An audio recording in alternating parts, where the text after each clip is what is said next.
muncul. Nah, coba kita berikan dulu tahapan itu.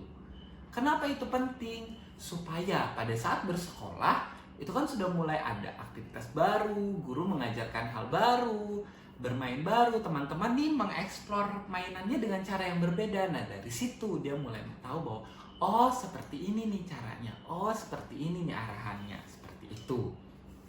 Nah, selanjutnya, yang ketiga adalah memberikan informasi dalam kelompok. Jadi anak sudah mulai kayak tertarik nih ngasih tahu temannya.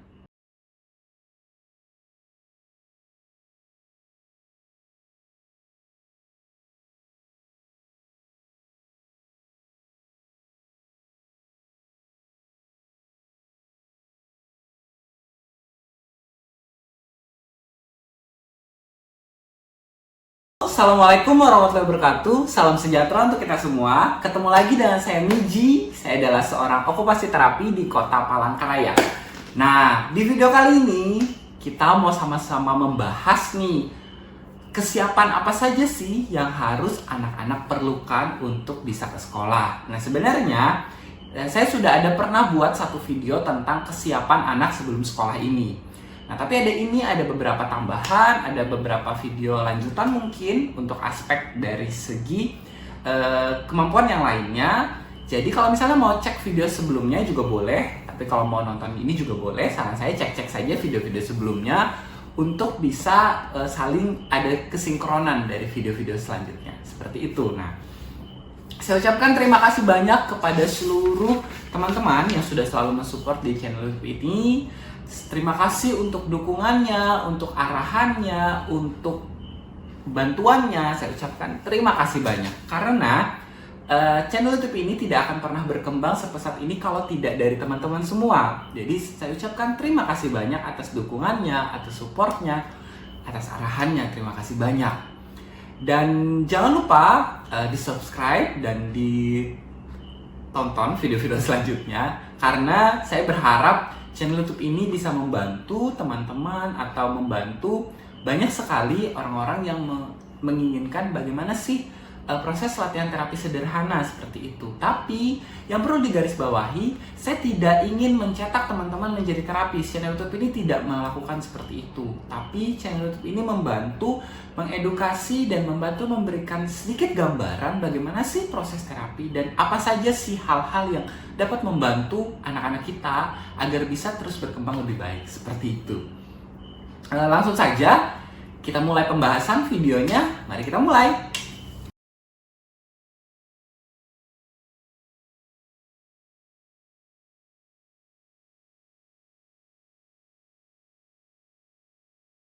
Kesiapan masuk bersekolah. Nah, sebenarnya ini menjadi satu harapan atau satu hal yang luar biasa kepada anak-anak kita atau dari orang tua saat anak-anak sudah mulai siap nih ke sekolah. Seperti itu. Jadi ada beberapa aspek yang harus kita perhatikan untuk bagaimana sih siap atau tidak sih ananda kita atau anak kita masuk ke dalam bangku sekolah, baik itu PAUD, baik itu KB, dan lain-lain seperti itu. Karena terkadang banyak sekali aspek yang atau banyak sekali informasi yang mengatakan bahwa oh, anaknya hanya kurang berteman kok, anaknya hanya kurang aktivitas bersama teman-teman yang lain kok, seperti itu. Dan nanti kalau misalnya sudah dimasukkan ke sekolah, nanti juga bisa. Nah, sebenarnya itu tidak benar 100% dan tidak salah 100%. Tetapi yang perlu kita lihat adalah kemampuan anaknya sendiri atau kemampuan individu anaknya sendiri. Terkadang kita mengatakan hal tersebut, tapi kemampuan anak belum sampai di tahapan itu. Kenapa itu penting kemampuan anak? Karena seperti ini. Misalnya nih, kita memaksa anak untuk masuk ke sekolah, masuk bertemu teman-teman yang lain. Tapi kemampuan anak belum sampai di tahap itu. Pertama, dia belum tenang, belum mengerti instruksi sederhana, belum memahami interaksi ada orang lain, dan belum memahami aspek yang ada di lingkungan seperti itu. Jadi, pada saat teman-teman beraktivitas, misalnya teman-teman ini bermain, teman-teman lari-lari, teman-teman main yang lain, ananda kita atau anak kita belum memiliki kemampuan itu, akhirnya dia tidak ingin bergabung dengan teman-teman. Karena dia masih belum ada atau belum mampu, belum memiliki kemampuan tahapan tersebut. Nah, terkadang itu bisa membahayakan atau itu bisa membuat anak kita makin tidak percaya diri, makin minder. Sederhananya seperti ini. Misalnya, bermain naik tangga. Teman-teman ini naik tangga semuanya. Tapi anak kita ada ketakutan naik tangga. Ini contoh aspek satu ya, belum aspek yang lain. Tiba-tiba, teman-teman yang lain naik tangga. Anak kita masih cemas, masih takut untuk naik tangga. Akhirnya dia menarik diri, pergilah ke yang lain, di pojokan, lari-lari sendirian. Akhirnya, target kita untuk sosialisasi atau untuk berteman, apakah tercapai? Nah, belum tercapai. Karena satu tadi, kemampuan yang dimiliki anak kita masih belum sampai tahapan itu, seperti itu. Jadi, kalau bisa, kita sempurnakan dulu atau kita berikan kecukupan, bukan sempurna sih. Kita berikan dasarnya dulu, kemampuan-kemampuan dasar untuk anak kita bisa melakukan itu, seperti itu. Nah, di video kali ini saya cuma membahas kesiapan apa saja sih yang harus dimiliki anak untuk bersekolah. Nah, sebenarnya ini standar dari teman-teman guru atau teman-teman pendidik. Coba saya sederhanakan dari menjadi standar sudut pandang seorang terapis, seperti itu. Nah, yang pertama adalah menunggu giliran. Nah, menunggu giliran sebenarnya ini tidak harus anak terbiasa seperti giliran yang panjang. Tidak, sebenarnya menunggu giliran mengantri satu orang anak atau dua orang anak itu juga sudah aktivitas menunggu giliran. Dan juga anak bisa menunggu sebentar. Jadi anak bisa duduk tenang, duduk menunggu. Jadi ke satu tempat tuh tidak gerasa-gerusuh langsung bus masuk, langsung ini. Jadi misalnya kayak datang ke sekolah, maunya langsung masuk ke ruangan, mau langsung masuk lari-lari, mau langsung main. Nah, itu belum menunggu. Anak minimal datang pelan-pelan, terus duduk santai dulu beberapa menit. Nah, dari situ dia merilekskan dulu badannya, merilekskan dulu apa sih yang mau akan dilakukan. Rileks dulu, santai dulu, tidak langsung gitu. Jadi anak mulai belajar untuk menunggu giliran, menunggu antrian, serta menunggu dengan waktu yang singkat seperti itu, tidak usah menunggu lama. Nah, yang kedua adalah menunjukkan respon terhadap hal yang baru atau menunjukkan respon terhadap pengamatan. Jadi sederhananya adalah ketertarikan terhadap satu benda yang saya bilang tadi. Ketertarikan dengan respon lingkungan. Misalnya sederhana gini, teman-teman semua atau ibu-ibu, bapak-bapak semua sudah lihat nih di lemari ini banyak sekali mainan. Nah, anak-anak yang mulai menunjukkan respon mainan, dia akan datang terus dia mengamati. Oh, mau main apa nih? Oh, aku ambil ini nih, mau bongkar ini. Itu adalah respon ketertarikan terhadap lingkungan. Apabila hal itu belum muncul, nah coba kita berikan dulu tahapan itu. Kenapa itu penting? Supaya pada saat bersekolah, itu kan sudah mulai ada aktivitas baru, guru mengajarkan hal baru, bermain baru, teman-teman nih mengeksplor mainannya dengan cara yang berbeda. Nah, dari situ dia mulai tahu bahwa oh, seperti ini nih caranya. Oh, seperti ini nih arahannya. Seperti itu. Nah, selanjutnya. Yang ketiga adalah memberikan informasi dalam kelompok. Jadi, anak sudah mulai kayak tertarik nih ngasih tahu temannya. Sebenarnya memberikan informasi ini tidak mesti harus kayak ngomong atau apa. Dia memberikan benda atau berikan mainan ke temannya. Nah, itu sudah menunjukkan ketertarikan terhadap satu benda. Misalnya nih, kita sebagai orang dewasa minta dong, adek mau dong, om. Terus dia datang ngasih ke kita. Itu sudah menunjukkan aspek. Tapi apabila masih asik, masih kayak kita suruh minta atau apa, masih belum. Nah, dia jadi belum ada respon untuk memberikan informasi sederhana terhadap teman-temannya. Kenapa ini penting juga?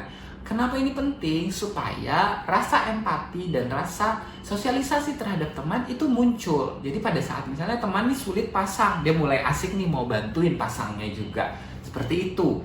Nah, selanjutnya adalah mengikuti instruksi sederhana dalam kelompok. Nah, instruksi sederhana ini sebenarnya tidak mesti harus kelompok besar. Instruksi sederhana misalnya kayak disuruh ambil, pasang, taruh, itu sudah mulai ada kemampuan dasarnya. Jadi kayak sudah mulai terlibat supaya pada saat teman-teman bergerak disuruh instruksi oleh guru, satu instruksi, misalkan ada beberapa anak nih, di PAUD misalnya ada 4 anak, 5 anak misalnya, di KB seperti itu. Jadi dia mulai, teman-teman ayo lari, ayo jalan semuanya, berpegangan tangan. Nah dia sudah mulai memahami, oh iya, nah dari situ ada aktivitas atau ada tahapan-tahapan yang memang anak-anak kita miliki seperti itu. Kalau misalnya anak kita belum memiliki tahapan itu, akhirnya dia kesulitan. Tadi asik sendiri lagi, tidak mau main dengan bergabung karena merasa belum memahami, belum mengerti, belum sampai di tahap itu seperti itu. Jadi kita siapkan dulu. Selanjutnya, menentukan atau ada respon instruksi sederhana atau respon suara sederhana dengan teman. Misalnya menarik teman atau menyapa teman, dadah, kiss bye, atau salim. Nah itu ada hal-hal sederhana untuk komunikasi seperti itu. Selanjutnya ada gerak atau mengangkat tangan saat dipanggil nama. Sebenarnya ini tentatif, ini boleh ada. Kadang teman-teman ada beberapa anak-anak yang tidak langsung angkat tangan juga boleh. Ada anak yang cuma dilihatnya, itu juga tidak apa-apa. Yang penting adalah dia merespon saat namanya ada. Respon ini tidak harus full atau apa, tapi juga mulai ada dasar-dasar seperti itu. Jadi kenapa itu penting? Pada saat interaksi lagi berkelompok dengan teman-teman, sudah mulai ada stimulusnya, sudah mulai ada kemampuannya seperti itu. Nah selanjutnya, mendengarkan saat ada instruksi, baik cerita maupun instruksi sederhana. Nah anak mulai paham, oh iya, tadi dasarnya lagi yang di atas tadi, menunggu sebentar. Nah itu dasarnya dulu. Kalau misalnya tadi belum ada dasarnya, mau bagaimana anak kita untuk tahapan selanjutnya. Nah yang terakhir adalah menunjukkan sesuatu atau memperagakan sesuatu. Jadi kayak tadi yang saya bilang, dia menunjukkan sesuatu, dia minta tolong atau menginginkan sesuatu, atau dia mengasih gerakan-gerakan sederhana atau memperagakan gerakan-gerakan itu untuk membantu dia. Nah, ini sebenarnya penting untuk aktivitas tadi, bagaimana dia bisa berinteraksi atau bersosialisasi dengan teman-teman selanjutnya. Seperti itu. Nah itu tadi beberapa tahapannya. Ini sebenarnya dasar dari teman-teman guru, dari teman-teman PAUD dan KB seperti itu. Nah sebenarnya tidak harus semuanya memiliki kemampuan itu. Jadi tidak harus yang ada di posisi ini. Tapi misalnya anak sudah mulai menuju ke posisi atas, itu juga boleh. Minimal hal-hal dasar seperti instruksi sederhana, ketenangan, memahami objek tugas itu sudah mulai ada. Nah itu tidak apa-apa. Nah kita sudah memberikan modalnya. Nanti pada saat aktivitas di sekolah dia mulai tereksplor, terasah dengan kebiasaan, dengan melihat teman-teman, itu juga mulai. Jadi saran saya sekali lagi, lebih bijaklah kita pada saat menyerap informasi. Jadi jangan kita misalnya kita merasa oh anak kita kekurangan sosialisasi, anak kita belum merespon dengan suara, oh berarti harus dikelompokin nih dengan teman-temannya. Bisa jadi itu benar, tapi tidak juga 100% benar. Bisa juga tidak 100% salah. Karena belum tentu permasalahannya cukup ada di situ. Bisa jadi permasalahan anak kita ada di bawah itu. Yang saya selalu bilang, berbicara itu seperti gunung es yang di puncuknya kelihatan. Padahal tahapan perkembangan bicara tuh ada di bawahnya. Anak saja bisa berkomunikasi keluar kata mungkin setelah usia 10 bulan, 11 bulan, atau 1 tahun ada keluar suara atau ocehan di usia 6 bulan. Tidak langsung dari bayi keluar. Nah itu juga tahapannya. Jadi kita juga tidak boleh mengenyampingkan tahapan itu. Mungkin itu saja videonya. Mohon maaf kalau ada salah-salah kata dan perbuatan. Saya pamit. Kalau ada pertanyaan atau diskusi boleh di email atau di komentar boleh. Tapi saran saya cek dulu video sebelumnya. Mungkin itu bisa menjawab pertanyaan dari teman-teman. Saya tutup. Assalamualaikum warahmatullahi wabarakatuh.